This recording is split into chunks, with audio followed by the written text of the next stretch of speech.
Okay, so collaborations are hugely important to the identity of the Payday franchise. Over the years, there have been so many different instances of characters or locations from all sorts of franchises and IPs being brought into Payday. Some of these collaborations are loved and have over the years become indistinguishable from first-party content. For example, the Jacket character pack in both Payday 2 and 3, as well as the Hotline Miami heist from Payday 2. Not only has the baseball bat-wielding sociopath become an iconic part of Payday, with him being up there as one of the most recognizable heisters alongside the core 4 characters, but I'll also admit that for quite a while, I thought he was a first-party character. I didn't realize till embarrassingly late that he was only part of a collaboration with a different game series, being Hotline Miami. On the other hand though, there have also been many collaborations that are looked upon by the community much less favorably. Sometimes that's because the content these collaborations bring to the game is exceedingly difficult, such as the Goat Simulator heist, or it could be because the entire collaboration itself can be boiled down to a joke that inarguably went way too far. Even if personally, I find the addition of the H3H3 character pack to be hands down one of the funniest things the Payday franchise has ever done, I am in agreement with the general consensus that it was a completely bizarre idea for a DLC pack.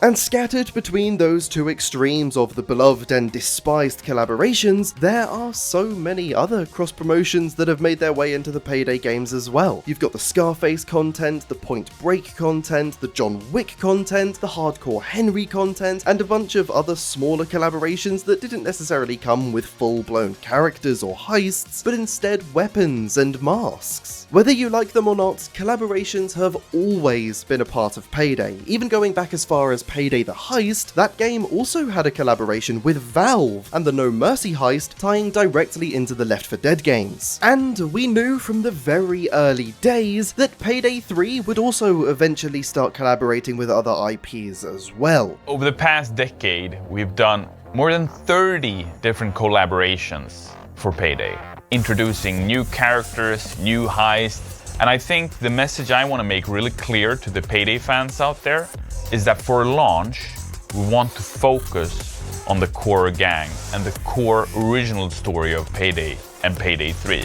While it was said in the lead up to launch that there wouldn't be any collaborations in the game's first year, the simple mention of a time frame indicated that collaborations were certainly on the table. Fast forward to 1 year later, and the first paid DLC we received in Payday 3's second year was a collaboration. It was the return of the much beloved Jacket character. It made for an exceptional DLC that actually did quite a bit to boost the community morale and get some people back into the game, as it released alongside the well-executed introduction of the overskill system. And while the return of Jacket was the first time Payday 3 had a collaboration occur within Payday 3 itself, it wasn't the first time Payday 3 had been part of a collaboration in general. Several months prior, Payday 3 collaborated with Rainbow Six Siege. This was a one-sided collaboration when it comes to content, however. There was only a paid cosmetic bundle in Siege that came with outfits based on Dallas and Chains' Payday 3 suits. If I'm being 100% honest with you, this was really unfortunate. Don't get me wrong, I enjoy Rainbow Six Siege and it was cool to see some Payday outfits in the game, but there was so much potential Siege content that could have made its way into Payday as well. I mean, need I say more than one of the game's most iconic levels is a giant bank? This would have been the perfect thing to bring into Payday 3, but unfortunately, nothing like that ever happened. There was absolutely no content in Payday 3 as part of this collaboration. As disappointing as that was, my understanding is that this collaboration was solely of financial benefit to Starbreeze, which might actually have been exactly what the game needed back then. Even if I think there might have been a good reason behind it being the financial gain, I'm still just as disappointed as the next person that Payday 3 didn't receive any content as part of this collaboration. It looks like that's exactly what we're heading into again though, as Starbreeze have another collaboration planned for this week.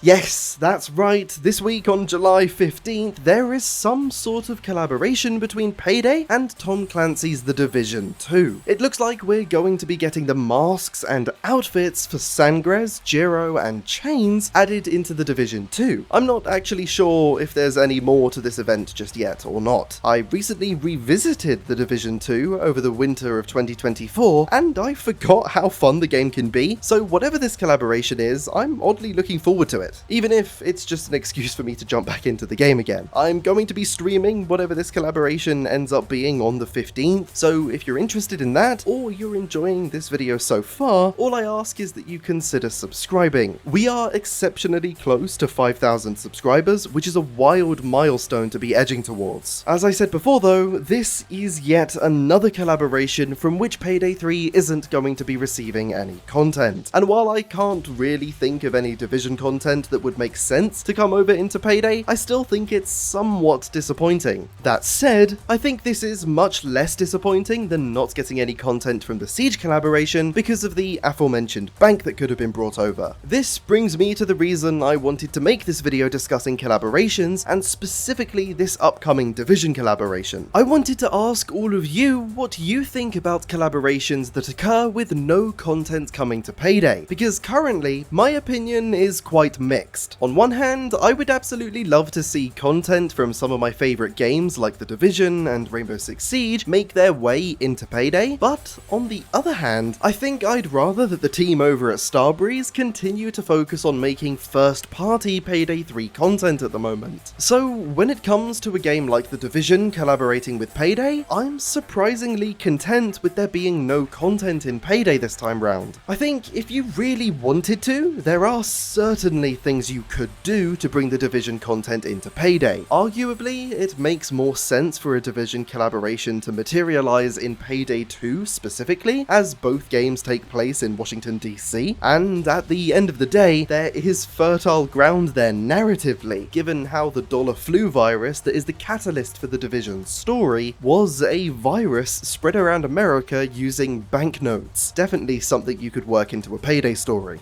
But all in all, I just don't see this collaboration specifically being one-sided as such a disappointment this time round, even if a Gustavo Coutinho remix of some of the Division 2's music would fit so incredibly well as a heist track.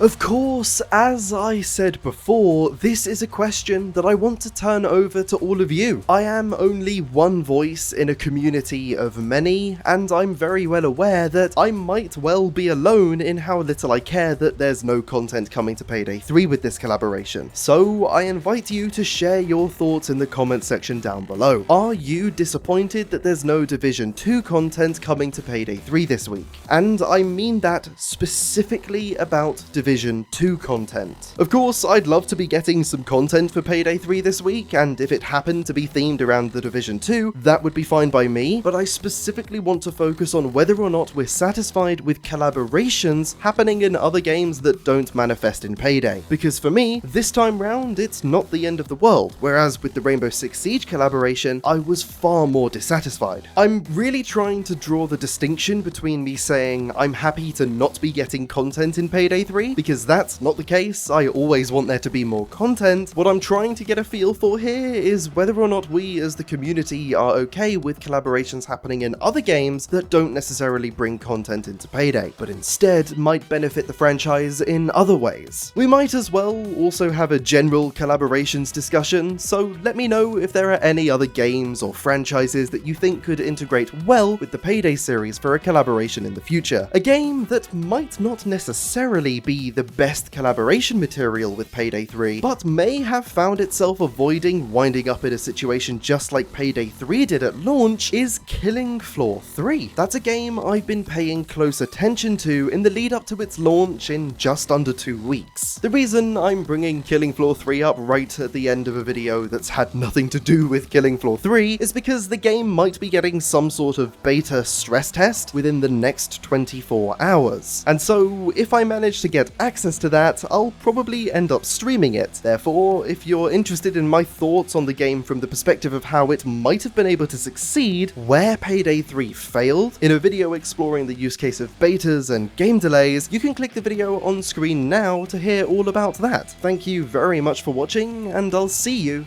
in the next video.